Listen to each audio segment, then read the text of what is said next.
नमस्कार साथियों, स्वागत है आपका। हम बात कर रहे हैं सीईटी 12th लेवल की जो एग्ज़ाम्स आ रहे हैं उनके बारे में, टॉप एमसीक्यूज़ के बारे में जो आगामी एग्ज़ाम्स में आपको देखने को मिलेंगे सीईटी के अलावा भी। चाहे रीट हो गई, पटवार, सीईटी, एलडीसी और जो भी आगामी एग्ज़ाम्स आने वाले हैं, चाहे आरएस का भी हो जाए, तो उनके लिए भी इंपॉर्टेंट होने वाले हैं। तो जो मेन बेस्ड रखा गया है वो सीईटी 12th लेवल के आधार पर रखा गया है। तो हिंदी के जो महत्वपूर्ण प्रश्न बनने वाले हैं उनके आधार पर हम बात करेंगे। तो बिना टाइम गवाए शुरू करते हैं। सबसे पहले प्रश्न आता है कि संबंधवाचक सर्वनाम का प्रयोग किस वाक्य में हुआ है।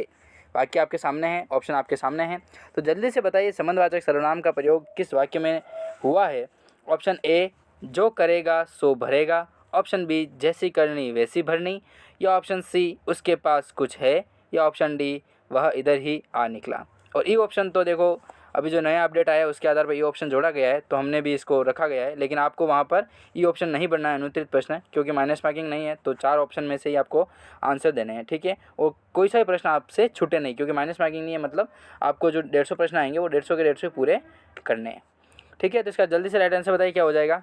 तो इसका राइट आंसर जो हो जाएगा वो हो जाएगा ऑप्शन नंबर ए, जो करेगा सो भरेगा। ये जो है वो संबंधवाचक सर्वनाम का प्रयोग किया गया है इसमें। देखिए, जो करेगा वो भरेगा, मतलब पहला जो वाक्य है वो दूसरे पे डिपेंड है ना, जो करेगा वो भरेगा इस संबंध में। तो संबंध है दोनों का, तो संबंधवाचक सर्वनाम हो जाएगा। इसी के अंतर्गत नेक्स्ट प्रश्न की बात कर लेते हैं। नेक्स्ट में प्रश्न आता है कि मैं आप चला जाऊँगा, मैं आप चला जाऊँगा, इस वाक्य में आप कौन सा सर्वनाम है। ऑप्शन आपके सामने। ऑप्शन ए पुरुषवाचक, ऑप्शन बी निश्चयवाचक, ऑप्शन सी निजवाचक, या ऑप्शन डी संबंधवाचक। तो जल्दी से आंसर बताइए आप भी। तो इसका राइट आंसर हो जाएगा ऑप्शन नंबर सी, निजवाचक शब्द, निजवाचक सर्वनाम हो जाएगा। ऑप्शन सी इसका राइट आंसर हो जाएगा। निजवाचक सर्वनाम है जिसमें आप जो शब्द है वो निजी होता है। निज मतलब खुद, तो खुद किसके लिए प्रयोग हुआ है, तो आपके लिए प्रयोग हुआ है, ठीक है, खुद के लिए। तो चलिए शुरू करते हैं। सी आंसर इसका राइट आंसर होगा, ठीक है। बात करते हैं नेक्स्ट प्रश्न की। आप कहाँ जा रहे थे, इस वाक्य में आप क्या है। यहाँ पर भी आपके संबंध में पूछा गया है, तो क्या है। ऑप्शन के आधार पर बताना है आपको। निजवाचक सर्वनाम है, या निश्चयवाचक सर्वनाम है, या प्रश्नवाचक सर्वनाम है, या पुरुषवाचक सर्वनाम है। तो यहाँ पे जो आप है वो पुरुषवाचक हो जाएगा, ठीक है। इस वाक्य के आधार पर देखा जा रहा है, ठीक है, कि आप कहाँ जा रहे हैं, इसमें आपका शब्द हुआ है, तो ये पुरुषवाचक सर्वनाम होगा, ठीक है। इससे जो जस्ट पहले जो प्रश्न अपने देखा था वो आप किसके लिए प्रयोग हुआ था, तो निजवाचक अर्थात स्वयं के लिए प्रयोग हुआ था। इसी के अंतर्गत प्रश्न आता है, इन वाक्यों में से किस वाक्य में वह का प्रयोग संबंधवाचक के रूप में हुआ है। नीचे दिए गए जो वाक्य हैं उनमें वह प्रयोग जो है उसका संबंधवाचक के रूप में हुआ है। तो ऑप्शन आपके सामने हैं। ऑप्शन ए, वह घर पर रहकर ही अपना परिवार चला रहा है। दूसरा ऑप्शन आता है, वह घोड़ा है जो बहुत तेज़ दौड़ता है। तीसरा ऑप्शन है, वह पता नहीं क्या चाहता है। और ऑप्शन डी आता है, जो मेहनत करेगा वह सफल होगा। संबंधवाचक के रूप में हुआ है प्रयोग, ठीक है, वह का, वो बताइए। तो इसका राइट जो आंसर हो जाएगा वो हो जाएगा ऑप्शन नंबर डी, जो मेहनत करेगा वह सफल होगा, ठीक है। डी ऑप्शन इसका राइट आंसर हो जाएगा। डायरेक्ट क्वेश्चन आंसर के बारे में बात करेंगे, ठीक है, ताकि आपका ज़्यादा से ज़्यादा जो क्वेश्चंस हैं वो सोल्व कर पाओ आप। कौन सा कथन सत्य है। कथन आपको नीचे दिए गए हैं ऑप्शन में, तो इनमें बताना है आपको कौन सा सत्य है।